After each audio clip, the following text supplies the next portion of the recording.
former President Barack Obama's national security advisor, under fire for allegedly seeking to learn the names of Trump operatives communicating with foreign officials. The allegation is that somehow Obama administration officials utilized intelligence for political purposes. That's absolutely false. She insists that asking for the identities of Americans swept up in intelligence reports was part of her job as national security advisor. There were occasions when I would receive a report in which a U.S. person was referred to, name not provided, just U.S. person. And sometimes in that context, in order to understand the importance of the report and assess its significance, it was necessary to find out or request the information as to who that U.S. official was. Republicans are skeptical and say the matter warrants further investigation. If it's the case, of course, it's just dereliction of duty.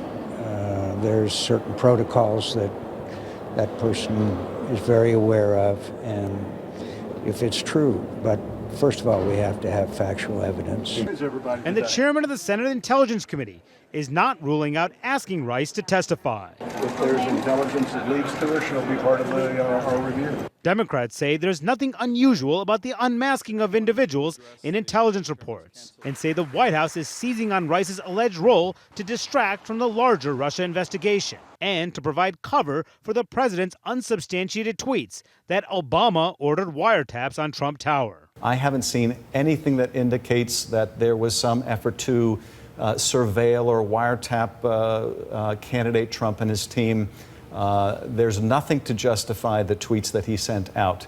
But we will be more than happy to review any concerns that are raised about incidental collection. The Rice controversy, the latest in a saga that began when Republican Chairman Devin Nunes went to the White House last month to brief the president on intelligence he said showed some Trump transition officials' communications were incidentally picked up during legal surveillance operations. Nunes refusing to answer questions today. Can you just stop for a second? I'll just take one quick second. No, I got to get into the... Nunes told House Speaker Paul Ryan that the information came from a whistleblower.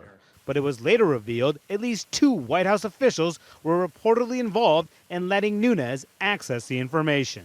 What gives you confidence that it was a whistleblower and that Chairman Nunes I don't know was telling being who truthful? it was, but I'll just say this. Chairman Nunes has my confidence.